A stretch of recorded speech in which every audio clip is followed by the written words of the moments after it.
Welcome, and let's unpack this duck dive. Our source material today, it takes us on this, well, really unexpected journey into a world that seems, deceptively simple, a small bakery run by a family of crows. We're focusing on what many might just dismiss as a traditional children's picture book, but it turns out it's actually a foundational Japanese masterpiece, a really complex tapestry, weaving together social commentary and sophisticated innovation strategy and even like hard science. Exactly. We're looking at Karasu no Panya-san, that translates roughly as the Crow's Bakery. Uh-huh. And this book, it's a cultural titan in Japan. It's sold over, 2.5 million copies since it came out in 1973. So our goal here is to really move beyond just the delightful illustrations and analyze the author's multi-layered genius. Right. Our mission for you, the listener, isn't just to hear the story, but to understand exactly why this narrative. It's about failure, massive creativity, and then community triumph, why it works as this perfect case study for, high-level adult concepts. We're going to use this book to talk about everything from work-life balance and chemical engineering to historical economics and even cutting-edge innovation theory. It's all in there. And the book itself gives us this fantastic hook, doesn't it? A kind of philosophy that really underpins this whole deep dive. Failure is the beginning of the best. That's Ijia in Japanese. Yeah. And if you understand how Kako Satoshi, the author, actually constructed this book, you really understand how true innovation works. It's quite profound. Okay, so let's start with the basics, the work itself. We're talking about Karasu no Panya-san, written and illustrated by Kako Satoshi, published by Kaiseisha way back in 1973. And for generations of kids in Japan, this book has just been, well, always there, a constant presence. Yeah, and that constant presence is exactly why its context is so important. It's like you said, an undisputed gold standard in children's literature. It's mainly aimed at kids around 4 or 5 years old, that age group they call Nenshu-san in Japan. But the visuals are so vivid, the language, the pictures, that even toddlers, kids as young as 1 or 2, they're immediately drawn in. The bright colors, the shapes, long before they can really follow the plot. And something that immediately jumps out reading the source material is the analysis of its educational role. You'd think, right, a book this popular, this impactful, it must be a staple in classrooms, formal learning. You would think so. Mm-hmm. But the sources suggest it's not widely used as a formal analytical text. Like for reading comprehension exercises in standard Japanese public education textbooks, the big publishers like Mitsumura Tosho or Tokyo Shiseki, it's generally not in there for that purpose. So that absence, that's actually telling us something important. It's a key insight, yeah. It suggests that the book's main educational power doesn't come from, structured analysis in a classroom, dissecting plot points. Instead, its role is much more fundamental. It works as a cultural icon, or as the sources put it, an original experience. The term is gen-taken. An original experience, what does that mean in practice? How is the book actually used then? Well, it implies the book is really meant to nurture those foundational things.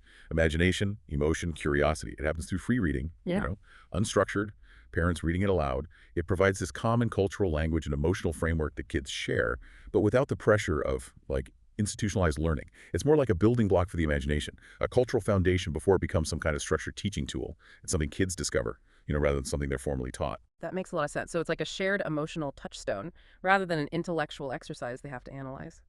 Before we jump fully into the plot, I wanted to quickly touch on the author's name again, because it really shows his dedication to accessibility, doesn't it? Kako Satoshi. That was his pen name. His real name was Satoshi Nakajima. But he insisted on writing the pen name purely in hiragana, R-O. Yes, and that decision, it speaks volumes about who he was writing for. Hiragana is the simplest form of Japanese script. It's what the youngest children learn first, often right alongside pictures. So by insisting on a hiragana pen name, he made sure that the very kids just starting to read his books could easily recognize and read his name. They wouldn't need to know complex kanji or katakana. It just removes that little barrier, that friction. It really confirms his deep commitment to making his work totally accessible to the youngest possible audience. That's a wonderful touch. Really shows respect for the reader. Okay, so let's get into the world he built. The story unfolds in this place called Izumi, the Forest of the Spring. And that's where this crow couple sets up their little bakery. That's right. The setting seems quite idyllic at first. It's on the corner of 3 Combe. And initially, the bakery is harmonious, productive. They're running a pretty typical small business, making standard, decent bread for the local crow community. But this initial harmony, it's really just a setup, isn't it, for a very sudden, very immediate fall from grace, which is triggered by, new life. A fall from grace that, as we'll see, serves as one of the first really clear pieces of social commentary we need to unpack. So the narrative takes its first really sophisticated turn when the 4 babies are born. This is where the story introduces this theme of diversity, which is, pretty uncommon for a children's book from 1973, especially one focusing on crows, which you think of as uniform. Right, the parents are black crows, but the 4 kids arrive in these startlingly bright colors. Can you remind us of their names and colors again? Absolutely. So you have Omochi-chan, who is white, Lemon-chan, who is yellow, Ringo-chan, that's apple, so she's red, and Choco-chan, who is brown. The contrast is immediate. It's dramatic. Visually, the kids just shatter that expectation of a black, uniform crow world that the parents established. It's a really striking visual difference, and the sources really emphasize that this introduction of difference is crucial. Oh, it's the defining moment. It establishes this theme of diversity, or daibashiti, as they might say, borrowing the English word.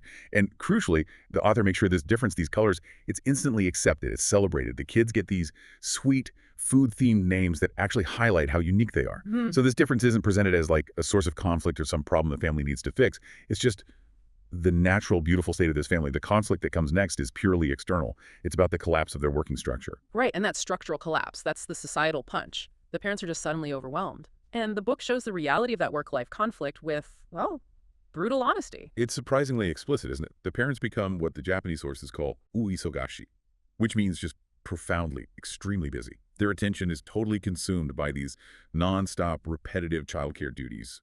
Milk, which is opai, and diapers, oshaim.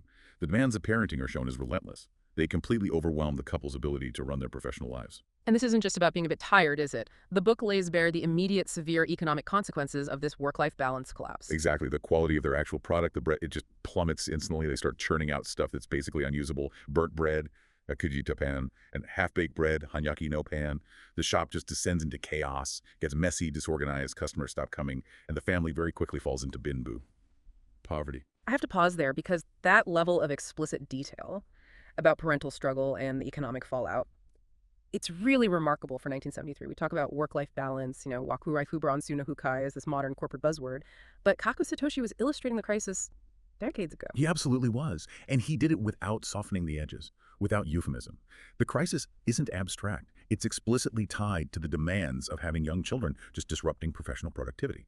By showing the burnt bread, the half-baked bread, he's validating the struggle of working parents. He makes it clear that a drop in quality, a drop in productivity, it's a rational, predictable consequence of intense childcare demands. The book essentially says to parents, look, your struggle is real, and it has real economic effects. That's a powerful validation, especially when you think that in many cultures, the expectation is often still there, right? That you just have to maintain professional perfection while managing family life flawlessly. The Crows show that's, well, maybe impossible. Exactly. And this whole section, it sets up the essential conflict that drives the rest of the story. Yeah. The parents failed, not because they weren't dedicated, but because the structure of their traditional small business just couldn't handle the sudden, overwhelming, and essential demands of family diversity and growth. This is the foundation, right? The foundation upon which the innovation has to be built. They've got to find a way to operate that acknowledges the reality of their chaotic family life rather than fighting against it. Okay, so the narrative's real genius, I think, lies in this transition. From that deep poverty in Section 2 to the dramatic success in Section 3. The parents are at rock bottom. They're demoralized by what they rightly see as commercial failures. They look at the burnt bread, the half-baked stuff, as just garbage, products that ruin their business. But the turning point, this value reversal, it happens when the parents actually watch their children, the colorful four. Yes. They see the kids happily eating these scorched, undercooked loaves. For the children, this failed bread isn't a spoiled product at all. It's an unexpected, delightful treat. It's an oyatsu, a snack. And this observation forces the parents to completely shift their perspective. So what the parents, the producers, the managers saw as commercially worthless, the children, the consumers, saw as intrinsically valuable and delicious. That's the light bulb moment. The pivotal insight. It's the realization that value isn't just inherent in conforming to a standard. It's defined by perspective. So instead of doubling down, trying to get back to that exhausting effort of baking perfect standardized loaves, which was impossible for them now, they make this radical pivot. They stop trying to meet the old market's demands and start exploring the unique value hidden in their own non-standard output. Okay, this is where we definitely move beyond a simple recovery story. We're talking high-level business strategy now. They pivot entirely, not by fixing the old process, but by fundamentally changing the product line itself. Exactly. They decide to embrace the non-standard, to lean into it. They leverage that insight, that unique products have value, and they start baking this astonishing variety of unique shapes. The book shows over 80 different types of bread in total. Their new strategy is all about aiming for uniqueness and variety rather than market conformity. That sounds like, well, it sounds like more than just trying harder. It sounds like they're fundamentally changing the whole competitive landscape for bread in Izumi. Oh, they absolutely are. Yeah. And this is where we can bring in concepts like blue ocean strategy. Maybe we should pause and unpack that for a second, because finding it in a picture book is pretty amazing. Please do. Yeah, for our listeners, what exactly is blue ocean strategy and how does it apply to, well, crows baking bread? Okay, so in business theory, you have the red ocean. That's the existing crowded market space. Think of all the companies fighting fiercely for market share, usually competing on price or maybe minor improvements to standard products. It's bloody right. A red ocean of competition. The Crow's original bakery, making standard loaves. That was in the red ocean. Got it. And when they failed to make that perfect loaf because of childcare duties, they were basically kicked out of the red ocean. Effectively, yes. So Blue Ocean strategy is about creating a completely new market space, a blue ocean, where there is no competition. You make the competition irrelevant by creating unique demand. And the Crow parents did exactly this. They realized, okay, if we can't be the best at making standard bread anymore, maybe we can be the only ones who offer bread shaped like a television, or a flower, or a violin. They stopped fighting the other standard bakeries and created this whole new category, imaginative shape bread. That's fascinating. So the failure itself, that initial burnt bread, it didn't lead to success just through sheer grit. It actually forced a fundamental shift in their market approach. They identified a niche they could completely dominate through uniqueness, a uniqueness born out of necessity. It's highly sophisticated when you think about it. They took that lesson from the kids, that non-standard can be valuable, and they scaled it up massively. They realized their operational failure, their inability to produce conformity was actually their unique competitive advantage. And this moved to 80 types of unique bread, that a massive variety that becomes their selling point. They're not just selling bread anymore. They're selling selection, a spectacle, an experience. They are selling the blue ocean. And that takeaway is critical, really, for any learner.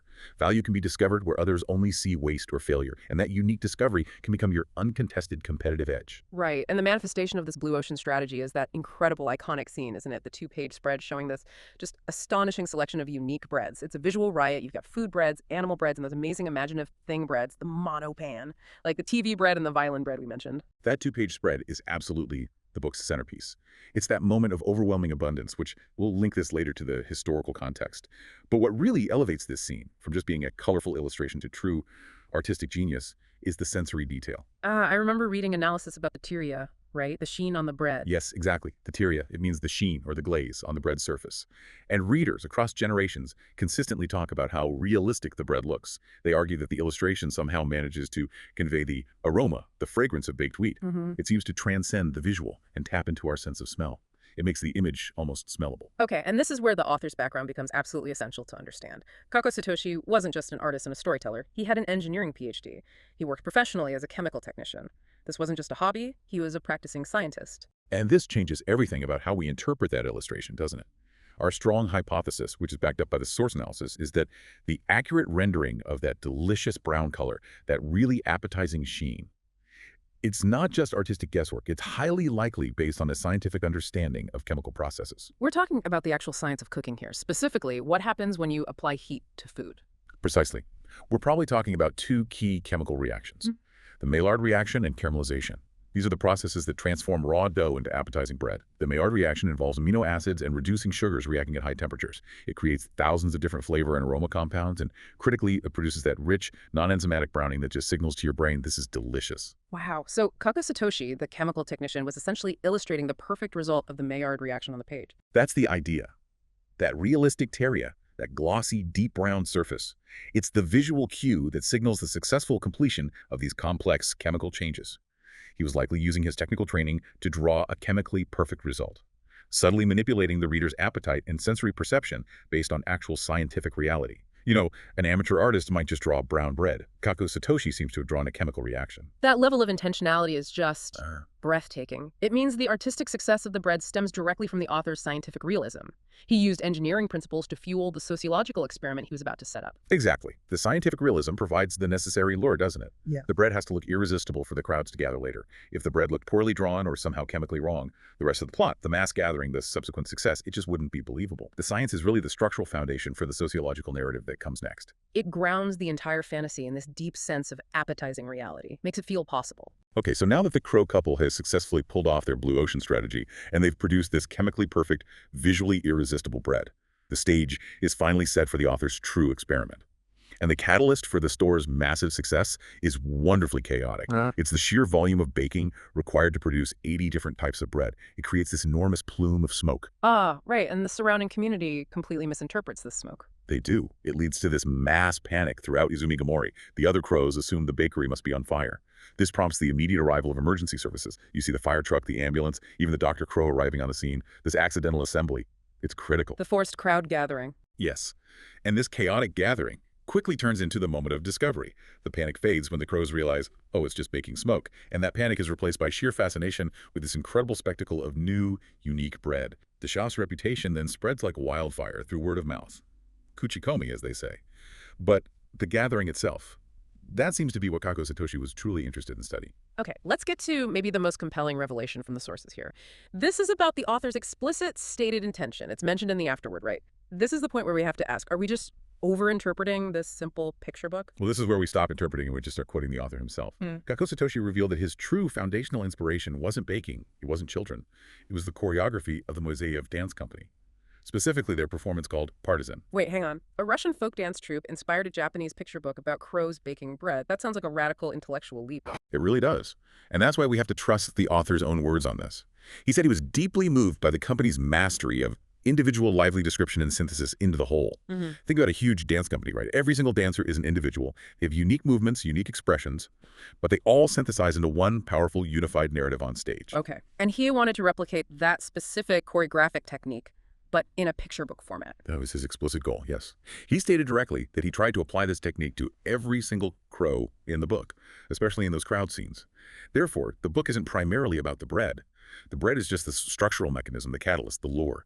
The book is, first and foremost, what the sources call a sociological sketch. It's a study of diverse, individualistic members of a society gathering around a source of intense, shared value, the delicious, scientifically realistic bread. Wow, that completely elevates the work, doesn't it? The bread is the visual bait, the scientific hook, but the true experiment is observing the crowd depicted on the page. He's essentially inviting the adult reader to engage in sociological observation.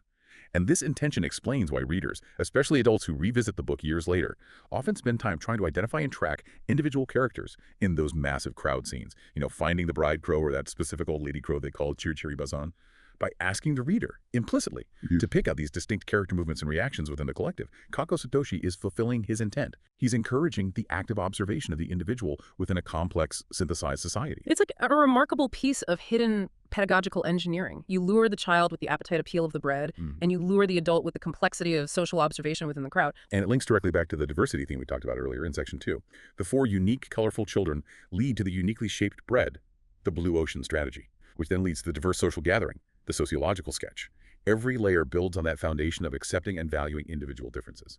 Now, to fully grasp the power of this sociological sketch, we really need to understand the dual life that Kako Satoshi led, and also the specific historical moment when this book was released. Okay, we've established his scientific side pretty well. Engineering PhD, chemical technician. That clearly informs the drawings in Karasu no Panya-san, and also his many other science picture books, right? About the ocean, the earth, space. Right. But his second identity, the one that really fueled his desire to depict society itself, was that of a dedicated social activist.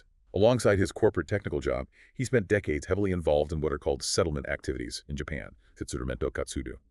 This involves social welfare work, cultural education activities for children, especially in working-class areas like Kawasaki City near Tokyo. So he wasn't just observing from afar. He was both the technical analyst and the hands-on community organizer. Absolutely. This deep commitment to tangible social improvement, to understanding community dynamics firsthand, that provided the intellectual framework for the sociological intent we just discussed. He didn't just theorize about society, he was actively working within it, trying to improve it. Okay, now let's place the book precisely in its time. Karasu no Panya-san came out in 1973. For Japan, that year marks a massive, massive shift, doesn't it? Oh, it was a huge inflection point. Yeah. 1973 was the year of the first oil shock, the Daiichiji Oiru Shoku, triggered by the Fourth Middle East War. Japan was heavily reliant on imported oil, so it was hit dramatically. It really marked the end of that post-war era of seemingly endless, high economic growth and optimism. And what were the immediate consequences of that oil shock? How did it shape the national mood, the psyche? The consequences were immediate and, frankly, terrifying for people. Runaway inflation. Consumer prices just soared. They rose something like 23.2% the following year in 1974. There were government-mandated electricity usage restriction orders, lights, neon signs. They were literally switched off across the country to save power. And critically, there was a sudden widespread societal anxiety. It was summed up by the term monobuzoku, which means the lack of goods, resource scarcity. People remember toilet paper shortages, worries about food instability, just this palpable sense that the abundant future they'd expected was suddenly at risk. Okay, so Japanese society, which had been living through this period of incredible economic confidence, was suddenly gripped by scarcity, by anxiety. And right into this crisis, Kako Satoshi releases a book about failure, poverty, and eventual triumph. And not just any triumph. A triumph defined by overwhelming, seemingly infinite abundance. Think about it. In a real world where consumers were gripped by this fear of lack, the Ketsuboken, the picture book provided this vibrant image of overwhelming abundance, abundansu, over 80 types of unique, delicious-looking bread. It was this powerful visual counterpoint to the era's instability and resource panic. So the book almost offered a kind of psychological compensation. If the real world was suddenly messy, expensive, and lacking, the world of Izumi was resilient, creative, and just overflowing with choice and possibility. That dynamic is very likely a profound reason for its explosive and enduring popularity. It shows this resilient family rising from absolute economic failure, from binbu, not by hoarding or cutting back, but by unleashing this torrent of creative abundance. They successfully navigated a chaotic environment that really mirrored the national chaos Japan was experiencing. In a way, the book might have reassured the nation that creativity, resilience, maybe even diversity, could help overcome resource scarcity. And the story actually continued to evolve those economic themes, didn't it, with the sequels that came out much, much later. Yes, that's right. 40 years later, in 2013, 4 sequels were released. They followed the 4 colorful children as adults. And interestingly, they didn't all become bakers like their parents. They diversified. Omochi-chan, the white one, opened an Okashiya-san sweet shop. Lemon-chan, yellow, opened a Yaya-san a vegetable shop. Yeah. Ringo-chan, red, started a tempura yasan. And Choco-chan, brown, opened a soba-yasan, a noodle shop. So the narrative focus shifted quite significantly, from that initial struggle just to survive to something much more complex. Exactly. It moved from family recovery to themes of business diversification and generational handover. The Japanese phrase is Jigyu no Takakuka to Jisadai Inokishu. The sequels applied even more complex economic ideas. The children capitalized on the unique value proposition that was instilled by their diverse upbringing, and they became specialized entrepreneurs. It reflects modern business trends, niche markets, generational inheritance of business spirit, portfolio diversification. It's really a remarkable 40-year narrative arc, covering basic survival economics right through to more modern concepts of portfolio strategy. Wow, this has been a truly comprehensive deep dive, hasn't it? We started with what looked like a simple story about a crow bakery in Izumi. And then, through the lens of our sources, we found ourselves dissecting Maillard chemistry, applying blue ocean business strategy, analyzing a sociological sketch inspired by, of all things, complex choreography, and connecting it all back to the very real economic anxiety of the 1973 oil shock in Japan. The sheer depth of Kako Satoshi's genius really seems rooted in that dual life he led, doesn't it? As both a scientist and a social activist. He seemed to embrace contradiction, and in doing that, he created this work with a magnificent 2-layer structure. On one level, it serves as this delightful, stimulating visual experience for a child, nurturing their imagination. And then simultaneously, it functions as a profound, critical observation of individual behavior within the social collective, aimed squarely at the adult reader. It really teaches us that true innovation isn't always about just fixing the failure, is it? Sometimes it's about repositioning the failure itself as unique value. And that diversity, far from being just a complication to manage, can actually be the engine of that unique innovation. That duality, the ability to delight a child and simultaneously instruct or provoke thought in an adult, that's why Karasu no Panasan isn't just a beloved book. It's become this timeless cultural mechanism for learning and social observation. It keeps providing new insights, really, regardless of the reader's age or background. It definitely forces us to reconsider the depth that might be hidden in the art, even the simple art that we encounter every day. Absolutely. So maybe the thought to leave you with is this. Next time you encounter a childhood favorite, or maybe even just a simple piece of media you enjoy, ask yourself, was the author just trying to teach me a simple lesson? Or was I, perhaps unknowingly, participating in a subtle, sophisticated experiment about society, about science, or maybe even about the economics of scarcity itself?